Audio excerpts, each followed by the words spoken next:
Olá, você acabou de entrar no Centro de Ajuda Acadêmica. A partir daqui, vamos levar para si um conteúdo especializado sobre 3 regras para a aplicação infalível do método indutivo.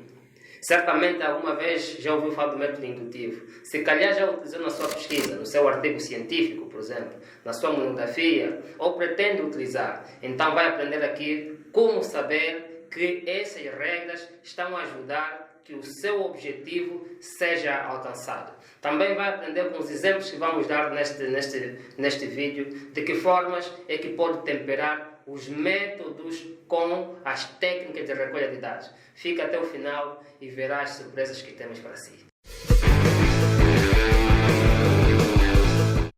Regra número 1. Observação dos factos. Regra número 2. Relação entre os factos. Regra número 3, generalização. Até o final desse vídeo você vai saber como é que se faz isto. Generalização, relação dos factos e observação. Portanto, ditos de forma inversa. A primeira regra para a aplicação do método indutivo de forma infalível é a observação dos factos. Como sabe, a observação é o primeiro princípio, é o primeiro método de análise e coleta de dados. Entretanto, no método indutivo, a primeira coisa que se faz é observar os fatos. Observar não é ver. Observar é utilizar um dos órgãos dos sentidos, ou 2, ou 3, enfim, é utilizar os órgãos dos sentidos para a captação da informação. É nesta observação que nós analisamos o conteúdo. Por exemplo, se eu estiver a fazer análise do comportamento de um indivíduo, ou se quiser estudar o comportamento de um indivíduo, a primeira coisa que eu vou fazer é observar os gestos, observar a sua atitude e depois analisar a sua atitude. Aqui já estamos perante o método indutivo. Eu vou dar um exemplo no final para que possa perceber na íntegra como é que esse método se processa. O segundo método, ou a segunda fase do método indutivo tem a ver com a relação dos fatos. Relação de fatos, o que é que significa? Significa que, após a observação do fenómeno, nós temos que parar e observar a relação entre as causas que estão detrás do fenómeno e ver quando é que um elemento interage com o outro, qual é o nível de afinidade ou proximidade entre um elemento e outro. Este é o segundo passo do método indutivo. Ou seja, ao analisar o comportamento de um indivíduo, depois de eu observar, depois de eu analisar, aqui no segundo passo, eu teria que ver, relacionar um certo comportamento em um certo dia, a uma certa hora, um certo comportamento com uma outra pessoa, um certo comportamento quando estava sozinho. Portanto, relacionar todos os factos. A terceira etapa, ou terceira regra, é a generalização. Como sabe, o método indutivo é aquele que começa do particular para o geral. Começa por analisar o indivíduo para generalizar para todos os indivíduos com aquela característica. Se assim é, a última etapa é exatamente a generalização. Entretanto, em que consiste a generalização? Consiste em tirar as conclusões do estudo observado. Ou seja, depois de analisar o sujeito ou os sujeitos, nós chegamos a uma determinada conclusão. Mas deixamos a teoria e vamos para a prática. Pedro é responsável de uma grande instituição de telecomunicações e verifica que existe um nível baixo de produtividade entre os funcionários da sua empresa.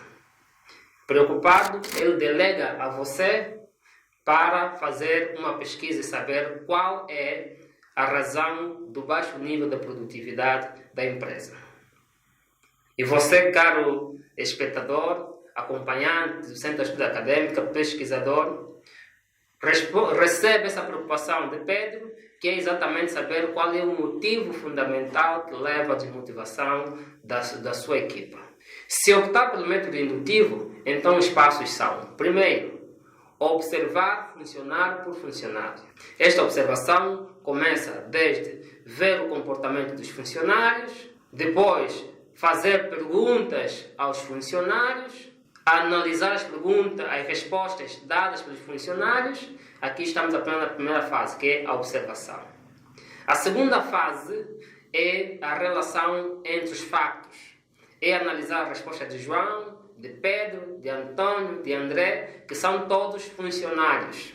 É a relação entre os factos. E a terceira fase é a conclusão, que consistiria em quê? Consistiria em dizer, por exemplo, os funcionários, ou existe um baixo nível de produtividade nesta empresa de telecomunicações, porque os funcionários reclamam por este ou aquele direito. Portanto, esta é a generalização, que é o último passo de uma pesquisa com o método de abordagem indutiva. Começa do particular para o geral. Se é da área das ciências naturais, no próximo vídeo nós vamos falar exatamente sobre isto. Como é que o método indutivo aplica-se nas ciências naturais, ou seja, nas engenharias, na física, na química, como que isto se aplica. E se é da área das ciências sociais que acabamos de abordar, então, e tem mais dúvidas, pode naturalmente ligar para o Centro de Ajuda Acadêmica e receber orientações de como qualificar a sua pesquisa. Temos várias aulas próximas para dar e você sabe por que razão é que o método indutivo preocupa-se por analisar facto por facto e chegar a uma conclusão. Esta será a novidade também no próximo vídeo. Esteja daquele lado, o Centro de Ajuda Acadêmica agradece o facto de ter estado nesse vídeo, mas lembra-se de uma coisa: se optar pelo método indutivo, primeiro, observe os factos e analisa-os. Segundo, tenha a responsabilidade de fazer a análise concreta dos fatos e fenômenos observados. Com que propósito? Com o propósito de ver qual é o nível de afinidade ou familiaridade entre os factos observados. E só assim é que chegue à conclusão.